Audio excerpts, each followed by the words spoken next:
अस्सलाम वालेकुम। Chapter number 10 forms and functions in plant और टॉपिक है हमारा प्लांट हार्मोन्स या फाइटो हार्मोन्स। और आज जिस हार्मोन को हम डिस्कस करने जा रहे हैं वो है ethene.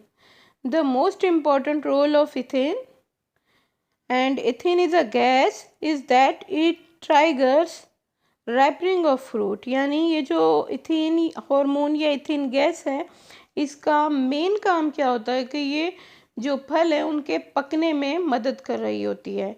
It affect permeability of cell membrane which allow enzyme responsible for destroying chloroplast with the result that red and yellow colors are unmasked and fruit assume ripened color।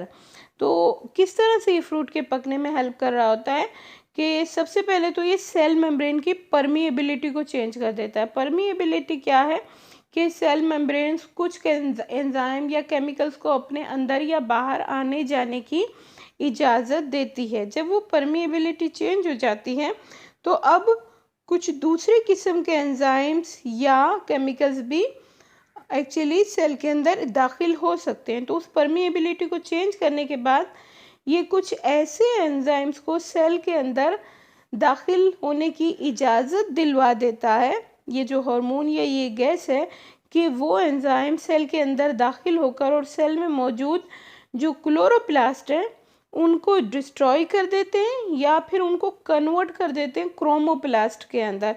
लिहाजा different type के red और yellow colours या जिस colour का भी fruit होता है उस टाइप के कलर्स जो हैं वो उस सेल पर या फ्रूट पर नज़र आने लगते हैं। और जब वो कलर चेंज हो जाता है, लाइक जैसे टमाटर है वो पहले ग्रीन कलर का होता है यानी उसमें क्लोरोप्लास्ट होता है, बाद में उसमें क्रोमोप्लास्ट बन जाता है, लाइकोपीन प्रोड्यूस हो जाता है जिसकी वजह से उसका कलर जो है वो रेड हो जाता है। इसी तरह से अगर हम ब्रिंजल की एग्जांपल लें, बैंगन है वो पहले ग्रीन होता है, उसके बाद वो डिफरेंट कलर का हो जाता है, जिस कलर का भी हो, येलो कलर का, वाइट कलर का या बैंगनी कलर का, वॉयलेट कलर का हो जाता है। इसी तरह से ऑरेंज, एप्पल वगैरह की हम मिसालें ले सकते हैं कि सब फल जो हैं वो पहले ग्रीन होते हैं, उनमें क्लोरोप्लास्ट होता है, बाद में परमिएबिलिटी चेंज होती है, एंजाइम्स जो हैं वो पहुंचकर क्लोरोप्लास्ट को क्रोमोप्लास्ट में कन्वर्ट कर देते हैं और फिर डिफरेंट टाइप के कलर्ड पिगमेंट प्रोड्यूस होते हैं और फल जो है वो उसका कलर चेंज हो जाता है और ऐसे फल को हम एक्चुअली पका हुआ फल कहते हैं।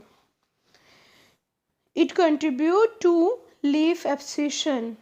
साथ ही साथ ये जो इथिन है ये लीफ एब्सिशन के अंदर भी मदद कर रहा होता है।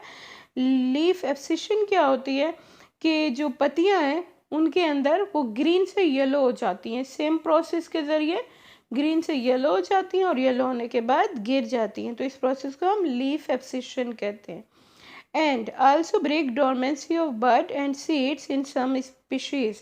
साथ ही साथ इथिन जो है वो कुछ प्लांट स्पीशीज़ के अंदर डोरमेंसी को ब्रेक करने का काम भी कर रही होती है। डोरमेंसी क्या होती है कि सीड या बड जो है वो सीड जर्मिनेट नहीं करते या नन्हे मुन्ने पौधे के ऊपर नई नई कोंपलें नहीं निकलती, तो ऐसे सीड को हम डोरमेंट सीड कहते हैं या ऐसे पौधे को हम डोरमेंट प्लांट कहते हैं।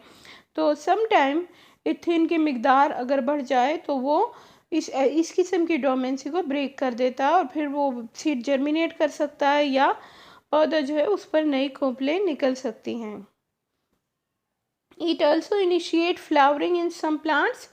और साथ ही साथ कुछ प्लांट स्पीशीज़ के अंदर ये फ्लावरिंग को यानी फूलों की इनिशिएट होने को या प्रोड्यूस होने को भी कंट्रोल कर रहा होता है। और इसकी मिसाल जो है वो पाइनएप्पल है, यानी पाइनएप्पल में जो फ्लावर प्रोडक्शन है वो इथिन की मदद से इनिशिएट हो जाती है।